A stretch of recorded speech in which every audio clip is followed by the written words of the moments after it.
Ya, bueno, buenas tardes con todos, ¿no? Bueno, la semana pasada no tuvimos clase debido a que estábamos en proceso de evaluación docente, esperando que ustedes hayan evaluado a los docentes en las materias que tengan, ya que es un proceso obligatorio, ¿no? Ya saben que en el caso de evaluar a los docentes pueden ser sancionados, ¿no? Ya, había quedado pendiente primero una exposición, ¿no? Que era para la semana pasada, para el día 4 de marzo, no se dio por lo antes indicado, entonces va a ser para esta semana.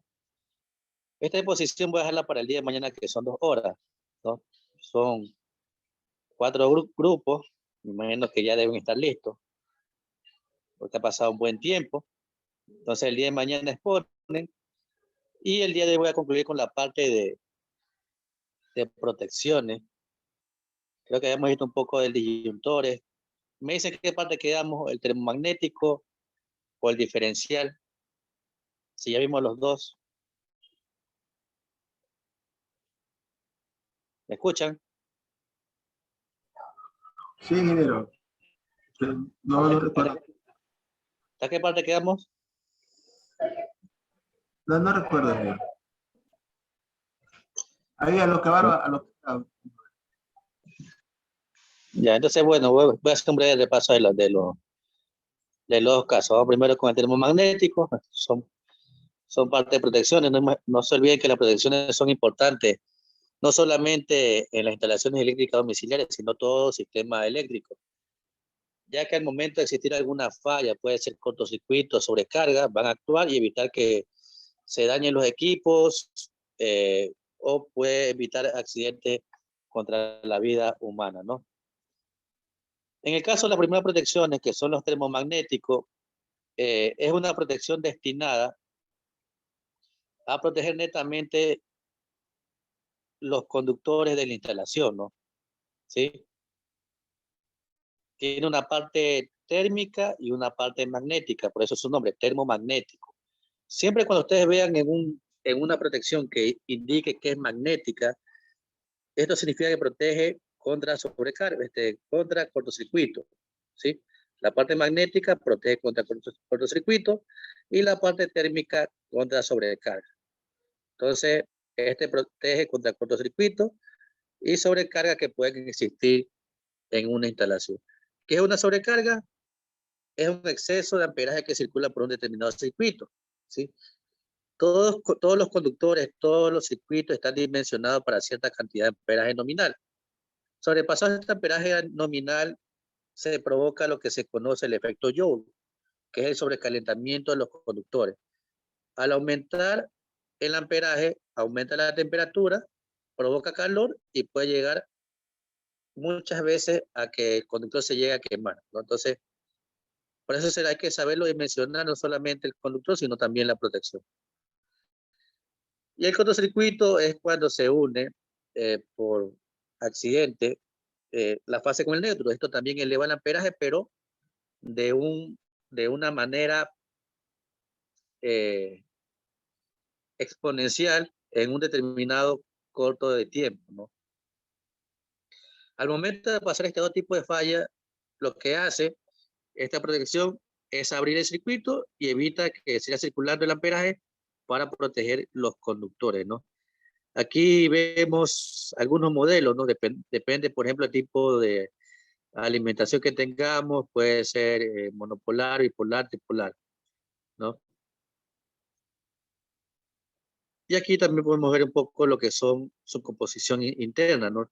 Aquí puede ver, tiene láminas bimetálicas, una lámina bimetálica que actúa contra sobrecarga, que es la parte térmica, y la bobina que actúa contra cortocircuito, que es la parte magnética, ¿no? Cumple ambas funciones. Entonces, automáticamente estas partes se abren y evitan que circule el amperaje en el circuito, ¿no? Aquí podemos ver en una imagen, por ejemplo, una imagen de sobrecarga, cuando en una extensión tal vez por desconocimiento, conectamos muchos aparatos a la vez sin saber el amperaje que puede soportar este circuito, ¿no? Voy a suponer, soporta 15 amperios y nosotros conectamos y conectamos cosas. Mientras mayores cosas conectemos, el amperaje va aumentando. Al sobrepasar ese valor se va a comenzar a sobrecalentar. Se daña el conductor y se puede dañar la máquina. Y en otro caso está el cortocircuito, puede ser que esté haciendo como la imagen un contacto con una parte metálica, genera cortocircuito y no solamente daña la instalación, sino también va a provocar un accidente en las personas.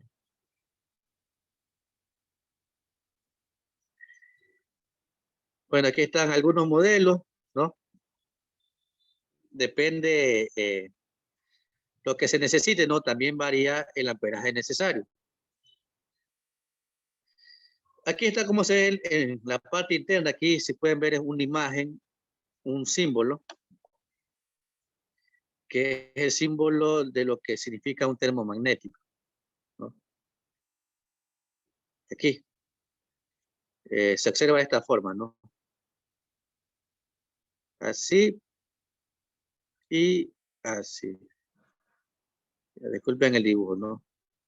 Una curva y un cuadrado, se puede decir.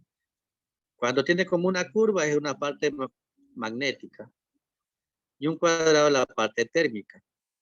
Es decir, protege contra ambos casos. Es magnetotérmico o termomagnético. También en la parte frontal está el amperaje máximo que puede soportar. Aquí dice 10, 16, 20, 25. Pero estos valores también pueden variar dependiendo del fabricante. ¿Ya? El número de polos, la cantidad de puntos de conexión puede ser 1, 2, 3, 4. Y el poder de corte se expresa en kiloamperios, que está aquí. ¿Ya?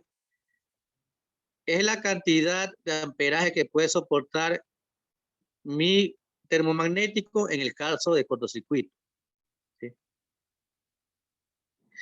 También al lado de la intensidad nominal, del número de valor de la intensidad nominal, existe un dato aquí. Está la intensidad nominal, que puede ser la que están indicada aquí. Y está una letra, ¿no? Que normalmente si ustedes ven los disyuntores de su vivienda, es la letra C. Esa es la curva de disparo, ¿no? Es la sensibilidad que tiene el disyuntor al momento de existir una falla. Eso es normado, ¿no? Aquí tengo A, B, C y D, ¿no? El que se utiliza en la vivienda normalmente es un tipo C. Y siempre va a encontrar por lo general C 15 amperios, C 20 amperios, C 32 amperios. ¿Sí? Y aquí dice para qué se aplica, ¿no? Protección de líneas con algún consumo, incluido la protección de iluminación. Mientras más se acerca a la letra A, mayor sensibilidad va a tener, ¿no? Va a demorar menos segundos en actuar. Eso es lo que indica la letra en la parte frontal del disyuntor. Y si quieren pueden observarlo. Si tienen tan cerca, pueden verificar qué letra tiene en su vivienda. Bueno, aquí, ¿cómo se selecciona? Depende del circuito. Siempre se aconseja que el disyuntor tenga un 5% mayor al amperaje que circula por el circuito, ¿no? Que no sea menor, que no sea igual, que sea 5% mayor. ¿Por qué? Porque si usted lo selecciona del mismo valor, automáticamente se va a disparar.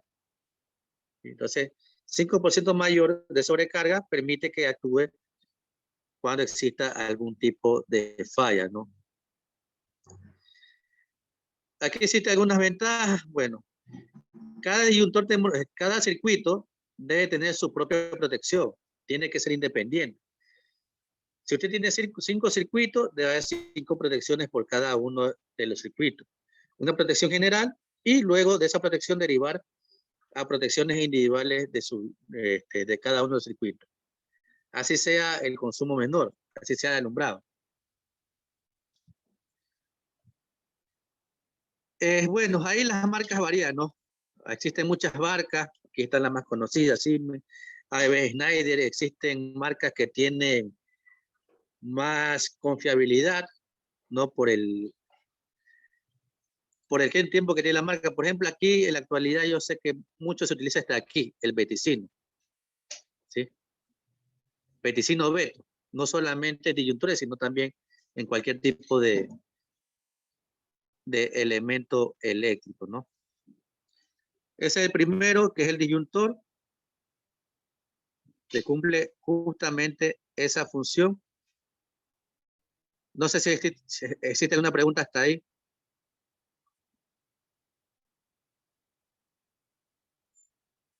No hay preguntas. Ya, vamos con el segundo. Entonces, esta protección es necesaria, ¿no? Cada protección cumple una función diferente, son complementarias entre sí. No es decir que si yo ocupo el termomagnético, no debo ocupar el diferencial. Todas se complementan. Es un sistema conjunto. Y tenemos uno más que es el disyuntor diferencial. ¿Quién ha escuchado o quién sabe lo que es el disyuntor diferencial?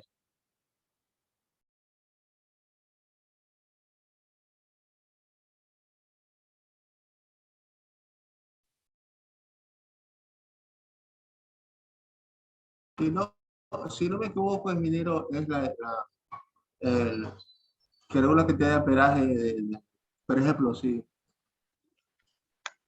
entra por una fase de 30 amperes y sale debe salir por la otra, por ejemplo, 30 amperes. Si se va en más o de menos, significa que se está perdiendo la amperaje en un lugar. Que es el que ¿Qué mide. función cumple? Pero como todo es prevenir cualquier tipo de cosas, de daño. ¿Qué protege este elemento? Yo decía que primero protegía a la instalación de la vivienda. Este es ¿Qué para la protege el protección de disyuntor las personas. diferencial? Protección de las personas. ¿En qué caso?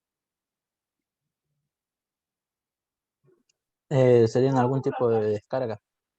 Eso es a lo que él, como son disyuntores sensibles, ellos medio ven medio sienten algo así, como es que era, medio sienten alguna sobrecarga, ellos se accionan y se apagan para evitar el contacto de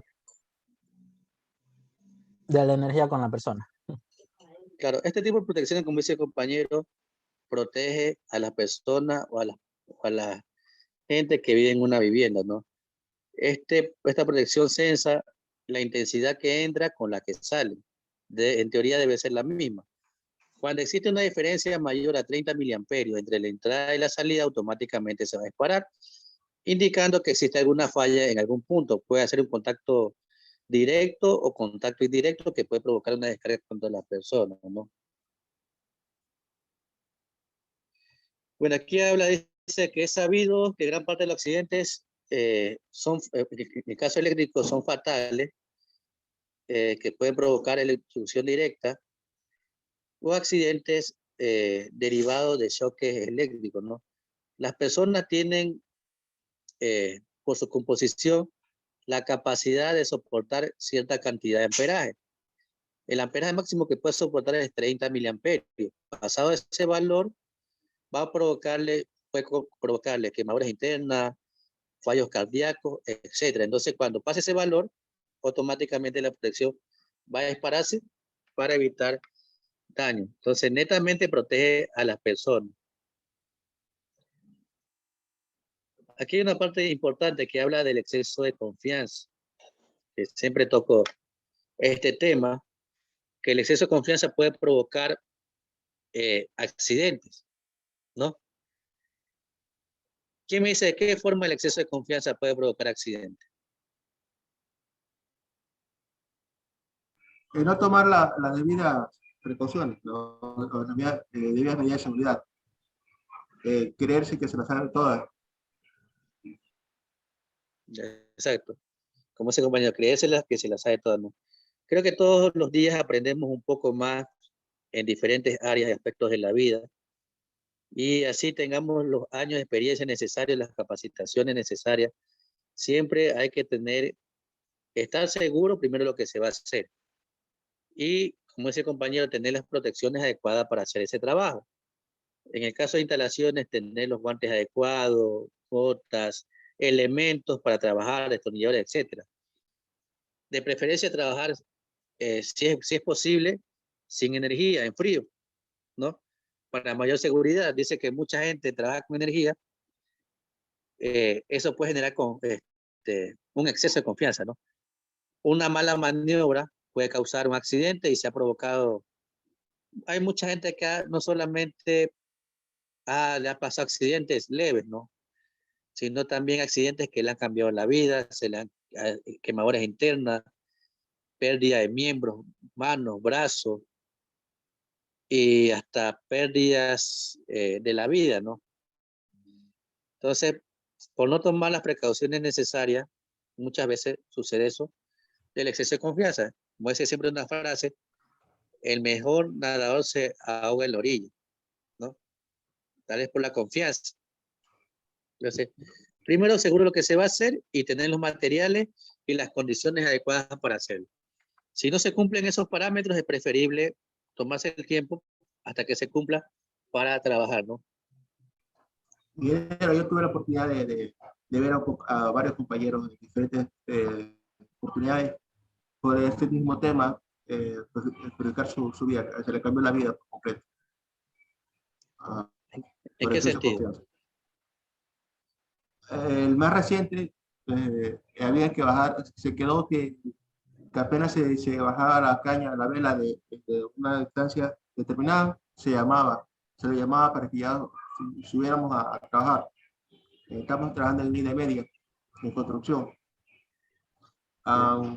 Pero se demoraba mucho para llamar, entonces él asumió que ya habían llegado y que seguramente se olvidaron de llamar, por eso que se subió. Porque digo, espérate, que ellos aparentemente es cerca, pero es bien lejos. Si no han llegado, no han llamado es porque realmente no han llegado todavía. Y esa persona, el ingeniero que fue, él es bien serio. Entonces, si realmente no llamaba es porque no llegaba, no es porque se olvidó. Y él ya asumió que se había olvidado y entonces se subió. Y efectivamente se lo disputó y perdió el brazo, la cara se le quemó, quedó guindado como piñata de arriba. Imagínense, entonces la vida ya, así le den el dinero, todo el dinero del mundo, no va a volver a tener la misma vida que antes, ni él ni la familia, ¿no? Porque no solamente cuando pasan los accidentes eléctricos afecta a una persona determinada, sino también afecta a todo su entorno en el cual él vive, ¿no? Y muchas veces en la parte industrial, por ejemplo, se hace lo que son los permisos de trabajo, los conocidos como AST, ¿sí? Donde se hace el análisis de las condiciones en que se va a trabajar, viendo la actividad que se va a hacer y qué peligro puede haber por cada actividad y qué medio existe para evitar ese peligro.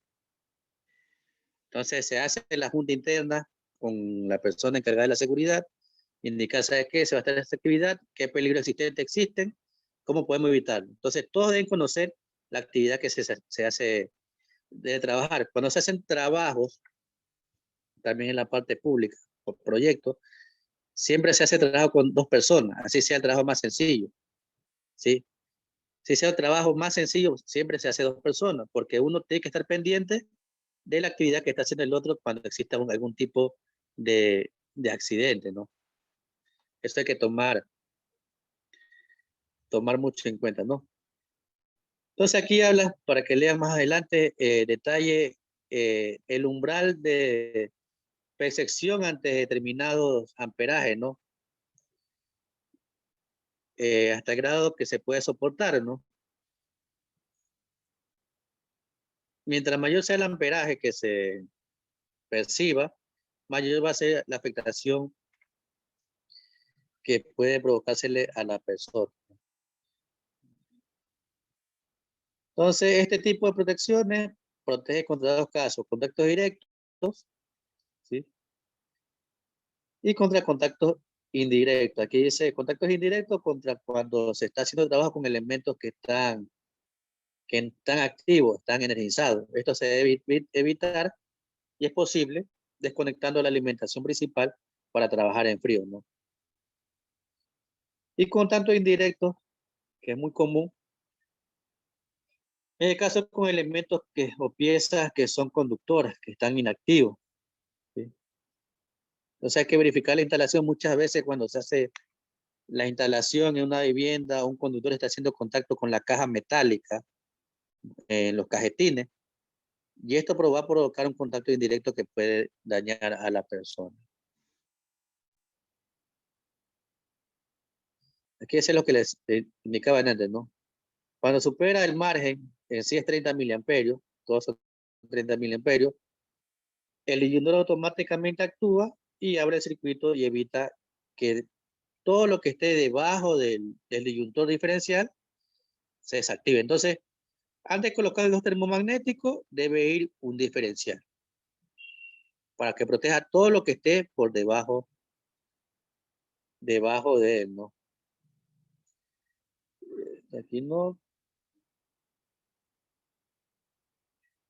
Ya aquí, como se ve físicamente, ¿sí?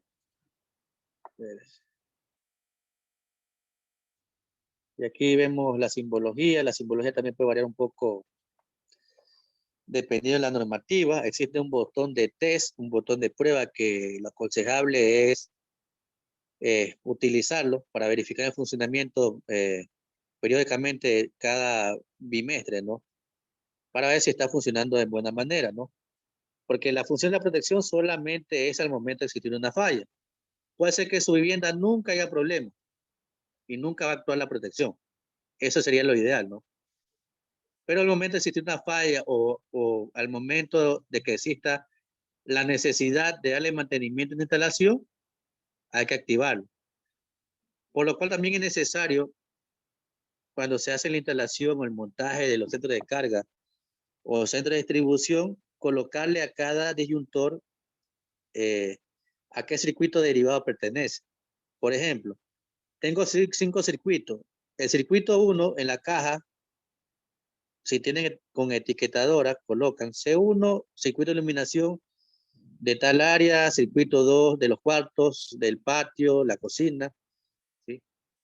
Para la persona que sea dueña de la vivienda, sepa al momento o exista la necesidad de desactivar un determinado circuito, cuál disyuntor utilizar. Muchas veces pasa, y de forma general, es que la caja no tiene ninguna indicación. Y cuando la persona va a hacer un mantenimiento, llega el técnico, tiene que comenzar a verificar cómo están distribuidos los circuitos. Pero si existiera el etiquetado y también como parte complementaria lo que es el plano de instalación de los elementos de distribución, el trabajo se facilita. Entonces, cuando hagan un trabajo, entonces olviden de colocar las etiquetas y también hacer el plano de trabajo, ¿no?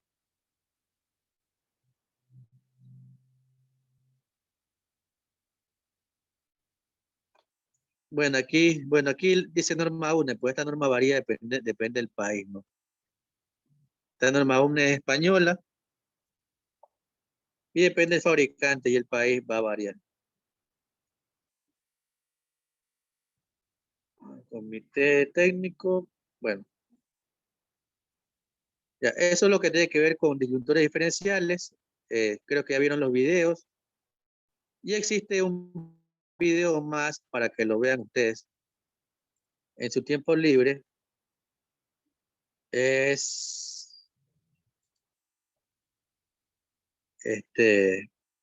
el paso a paso cómo se debe hacer la instalación de la caja, ¿no? Este elemento que acabo de explicar, el diferencial, el uso no es muy común, pero considero necesario. Entonces aquí está, por ejemplo, cómo debería hacerse desde la parte del medidor al disyuntor principal y cómo se va distribuyendo los circuitos y las protecciones en las diferentes partes del centro de carga, ¿no? Para que lo vean paso a paso y conozcan cómo se termina. No se olviden que estas protecciones deben tener un 5% más del valor nominal del amperaje que circula por el circuito. Siempre el amperaje es importante. para el diseño, no solamente el caso de tableros de protección, sino para selección de conductores, instalaciones y también para el montaje de motores y transformadores. Entonces vamos a quedar hasta ahí porque se nos acaba el tiempo. No se olviden que el día de mañana son las exposiciones para los 4 grupos A, B, C y D. Como decían antes, espero que se hayan preparado bien. Ha sido un tiempo bastante extenso, 2 semanas creo. Y hagan una buena exposición. Y creo que también ya subieron los informes. Ya me voy a poner a ver para analizar lo que han colocado, ¿no? Era eso, los que ven máquinas de C, nos vemos a las 2:50. Y lo que solamente en instalaciones nos vemos mañana. Pueden colocar presente y se pueden desconectar.